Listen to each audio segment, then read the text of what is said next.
Maqaa Abbaa, kan Ilmaa, Hafuura Qulqulluu, Waaqayyo tokkoo ni amannaa. Ameen.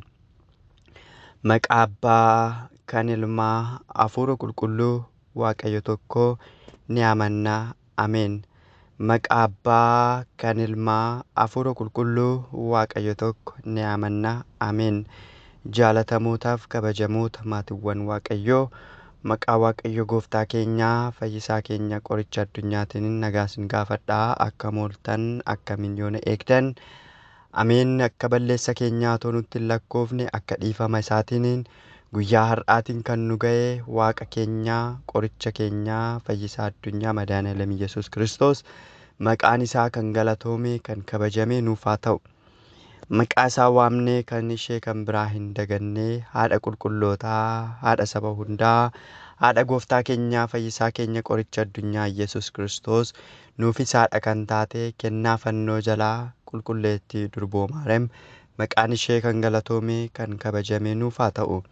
Ergamoota qulqulloota wareegamtoota hunda isaanii akka kennaaf kabaja isaaniitti maqaan isaanii kan galatoome kan kabajame nuuf haa ta'u.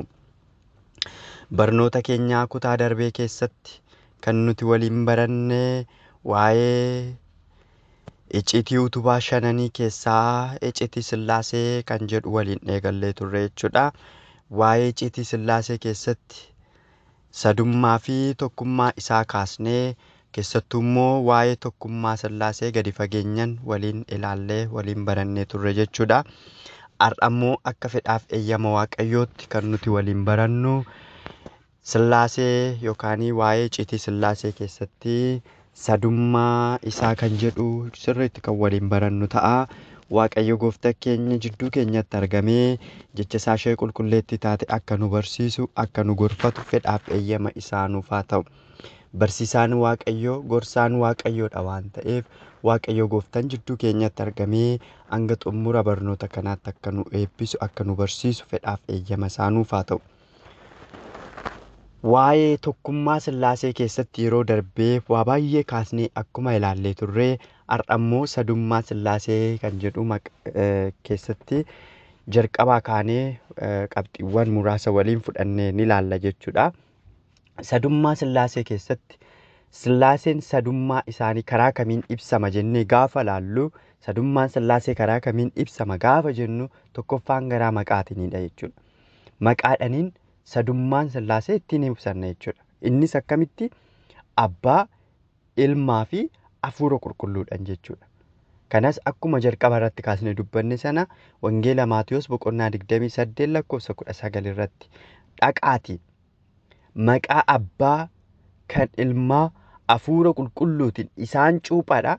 Saba koo hundumaa barattoota koo taasisaa yookaan godhaa jedhee akkuma Gooftaa keenya Yesuus Kiristoos duuka bu'oota isaatti dubbate iddoo kanatti kan nuti barannu maqaa Abbaa, Ilma, Hafuura Qulqulluu gaafa jennu maqaadhaan sadummaa ta'uu isaanii ittiin baranna jechuudha. Duuka bu'aa koo taasisaa gaafa jedhu garuu tokkummaa immoo laalla jechuudha. Abbaanis, Ilmis, Hafuurri Qulqulluunis tokko ta'uu ittiin baranna jechuudha. Kanaaf Sillaaseen maqaadhaan sadiidha. Inni lammaffaan qaaman. Sillaaseen qaaman sadii yoo jennu Abbaa, Ilmiif Hafuurri Qulqulluun qaama gonka of danda'e sadii kan qaban yoo ta'ullee jechuudha. Akka Addaam yookaan akka keenya, akka kootiif, akka keessan, akka dhala namaa qaama dhuunfaa kan qabanii miti. Kan qaqqabatamee bira gahamu yookaan kan akka keenyaa kana qaama foon keenya isa akka Addaam qaama akkasii osoo hin taane qaaman sadii yoo jennu qaama namaa miti. Qaamni namaa murtaawaadha. Kan mul'atudhas, xinnaadhas, kan tortorus qaamni namaa jechuudha. Qaamni Sillaasee garuu akkasii miti. Qaamni Sillaasee ardii fi samii irratti qilleensa fi gadi fageenya keessatti kan guute bakka hundatti kan argamudha jechuudha. Kanaafuu akka qaama keenyaa kan tortoru yookaan xiqqoo kan taate mul'attu kanaa miti. Addunyaa hundumarratti, samii hundumarratti, ardii hundumarratti kan guutee argamudha. Bakka hundumaatti kan argamudha. Maaltu? Qaamni Sillaasee. Jiraataa bara baraati. Akka keenyaa yeroodhaaf foon keenya lafa kanarratti kan bosbosuu miti. Jiraataa bara baraati. Hanga bara baraatti jiraata jechuudha Sillaaseen. Dursas kan turedha, ammas kan jirudha, bara baraanis kan jiraatudha. Alfaa Omeegaa ittiin jenna jechuudha kanaaf. Gama biraatiinis qaamni tokkoo isaa tokko irraa addaan bahee jechuus miti. Gaafa qaama sadii jennu qaamni isa tokkorraa adda bahe yookaan qaamni abbaa ilmaarraa adda bahe qaamni ilmaa afur qulqulluurraa adda bahe jechuu keenya otoo hin taane amalummaa isaa keessatti malee jechuudha. Kanaaf Sillaaseen qaaman gaafa akkanatti ilaallu abbaa ilma afur qulqulluu jennee gaafa ilaallu sadummaa isaanii baranne jechuudha. Haala kanaatiin akka hubannudha. Inni sadaffaan hojiidhaan jechuudha yookaan gochaan. Gochaan yoo jennu hojii amalummaa isaatiin. Kunis fakkeenyaa abbaan kan dhaluudha yookaan kan argamsiisudha. Ilmi kan dhalate, afurri qulqulluu immoo kan bahe jechuudha. Kanaaf abbaan abbaadha yookaan kan dhaluu kan argamsiisu yoo ta'u, ilmi immoo isa dhalate sana, afurri qulqulluun immoo maalidha? Isa bahe sana jechuudha. Abbaa ilmaaf afuura qulqulluu kan argamsiise yoo ta'u, ilmii fi afuurri qulqulluun immoo dhiifama. Abbaan afuura qulqulluun immoo abbaa irraa kan argame jechuudha.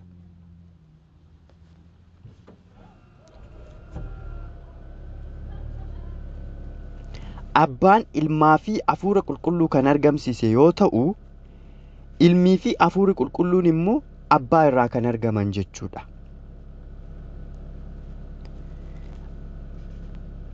Abbaan ilmaa fi afuura qulqulluu argamsiise.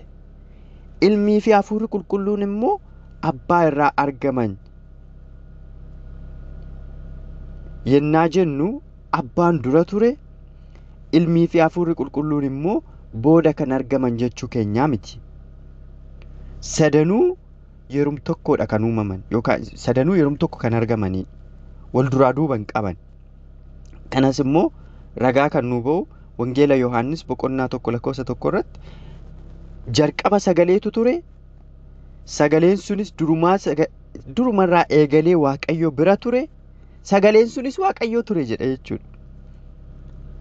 Haala kanaatiin sadummaan Sillaasee gaafa laallu abbaan kan dhalche yookaan kan dhalu, ilmi kan dhalate, afurri qulqulluun kan bahe jennee gaafa laallu kun amalummaa isaatiin yoo jenneedha malee wal duraa duuban isa kanatu hangafa isa kanatu qixxisuudha jechuu kan dandeenyu miti jechuudha. Kanaafidha isuma dursa waaqa turetu qulqulleetti durboo Maariyaam irraa dhalate, afuura qulqulluudhaan immoo sadummaa isaatiin nutti mul'ate jechuudha. Kanaafuu sadeenuu maqaa hojiidhaan akkaataa kanaatiin ibsamu jechuudha. Gaafa Wangeela Yohaannis kanarra laallu waaqa lamatu jira jechuu keenyaa miti yookaan waaqa lamatu jira jechuu barbaadetii miti. Waaqni kan jiru tokkumaadha. Durumarraa eegalee jiraachuu isaa kan mul'isudha. Ilmis dursumarraa jiraatee ergaluusa, afuurri qulqulluunis dursumarraa jiraatetu jiraachuu isaa kan nutti mul'isudha malee. Kanaaf haala kanaatiin kan ibsinuun. Arfaffaa irratti immoo taa'ummaa isaatiin jechuudha. Sillaaseen sadummaa Sillaasee kan ittiin beeknu taa'ummaa yookaan kunet kan jennu kanaan haala kanaatiin sadummaa isaa beekna jechuudha. Abbaan onneedha yookaan qalbiidha. Ilmi immoo sagaleedha. Afuurri qulqulluun immoo afuurummaan jireenyatiin kan jiraatudha. Kana jechuun yaaduun, sagalummaa ilmaatiin dubbachuu, afuura baafannaa afuura qulqulluutiin jiraatuu jechuudha. Kanaafuu abbaan onneedha, ilmi sagaleedha, afuurri qulqulluun immoo afuurummaan jireenyatiin jiraatu malee sadummaa isaanii haala kanaatiin yoo ibsinu garuu gargar jennee ibsuu hin dandeenyu jechuudha. Iddoo kanatti fakkeenya tokko fudhachuu ni dandeenya. Aduu yoo fudhanne, fakkeenya aduu yoo fudhanne, aduun maqaan ishee aduu jedhamti. Gaafa akkasitti ilaallu xiqqattee kan mul'attu sana yoo ta'u, yeroo tokkotti addunyaa guutuu waliin geessi. Iddoo tokkorraa addunyaa guutuu waliin geessi. Yeroo tokkotti ifa baasti. Yeroo tokkotti dukkanas hin taati. Yeroo tokkotti ho'as ni kenniti. Garuu kan hundumaa gochuu kan dandeessu tokkumaadha. Eenyu? Aduudhuma sana jechuudha. Argitanii? Haala kanaatiin maal jedhamee waamama? Garuu aduudhum jedhamee waamama. Yookaan immoo uffannaa keenyarraa naxalaa uffannu tokko too fudhannee naxalaan keenya kuulli isaa halluu garaa garaa qabaachuu danda'a. Jirbiin jiraachuu danda'a. Waa adda addaarraa walitti dhufeeti kan hojjetamu jechuudha. Gaafa hojjetamu garuu hojjetamee erga walitti dhufee garuu maal jedhamee waamama? Naxalaa'um jedhamee waamama. Akka kanaatti garuu Sillaasee ibsuuf yoo ulfaate illee jechuudha. Akkanatti ibsuudhaaf xiqqoo baay'ee ulfaatas haa ta'u malee garuu Sillaaseenis Abbaa, Ilma, Hafuura Qulqulluudhaan maqaadhaan sadii jennee gaafa waamnu garuu waaqummaa isaatiin tokko jennee hubachuu ni dandeenya. Xiqqoo ishee ulfaatus garuu haala kanaatiin fudhachuu ni dandeenya jechuudha. Ilmi abbaa irraa dhalate yoo jennu, Hafuurri Qulqulluunis abbaa irraa bahe yoo jennu waliin dursan. Akka ilmi namaa abbaan umuriidhaan ilma dursu miti jechuudha. Ilmi namaa fakkeenya otoo Abrahaam fudhannee Abrahaam Yisaaqin ni dursa. Yisaaq immoo ilma isaa Yaaqoob ni dursa. Akka kanaa miti garuu kan abbaa, ilma, Hafuura Qulqulluu kan Sillaasee jechuudha. Wal dursi isaanii akka kanaatii miti. Walirraa dhalachuun sadummaas akkas miti. Kun yeruma tokkotti kan ta'edha. Yeroon kun itti ta'es hin safaramu yookaan sammuu namootaatiin sammuu keenyan bira gahuu hin dandeenyu jechuudha. Yeroo wanti kun itti raawwate. Waaqayyootu yeroo dursaa waan ta'eef jechuudha. Garuu qaaman sadii ta'anis jennee kan waamnu waaqa tokko jenneeti malee waaqa sadii gonkumaa hin jennu jechuudha. Waaqa sadii jechuu gonkumaa hin dandeenyu. Sillaasee jenna malees sillaasota jechuu hin dandeenyu yookaan hin jedhamus. Sillaasee jennee waamna malee sillaasota yoo jenne sadii olis kumas ta'uu danda'u, dhibbaas ta'uu danda'u jechuudha. Sillaasee jenne. Sillaasee gaafa jennu sillaasee sadummaa isaas tokkummaa isaas of keessatti kan qabatu waan ta'eef sillaasee qofa jenna malee sillaasotas hin jennu jechuudha. Abbaan abbaa jedhama malee ilma hin ta'u. Ilmis ilma jedhama malee Hafuura Qulqulluu hin ta'u. Hafuurri Qulqulluunis Hafuura Qulqulluu jedhama malee abbaa yookaan ilma hin ta'u jechuudha. Qaamni sadeenuu addumaa addatti qaama adda ta'e qabu malee qaama dhaqnaa tokkoo miti jechuudha.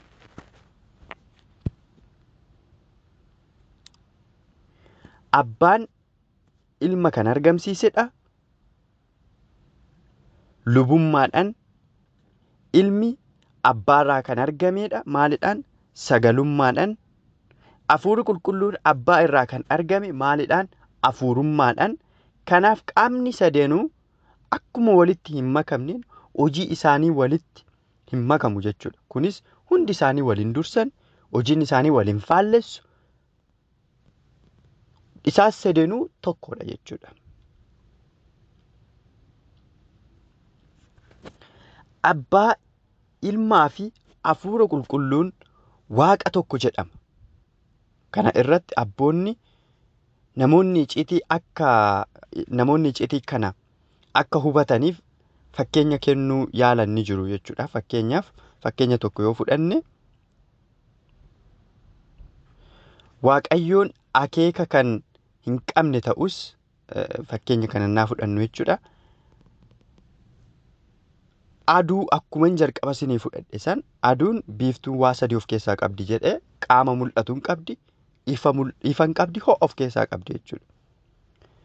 Waa kana sadeen qabaattus garuu aduu sadii hin jennuun aduun tokko jenna. Aduu ho'aa hin jennu, aduu qaamaa hin jennu, aduu ifaa hin jennu jechuudha. Aduu ittiin jenna.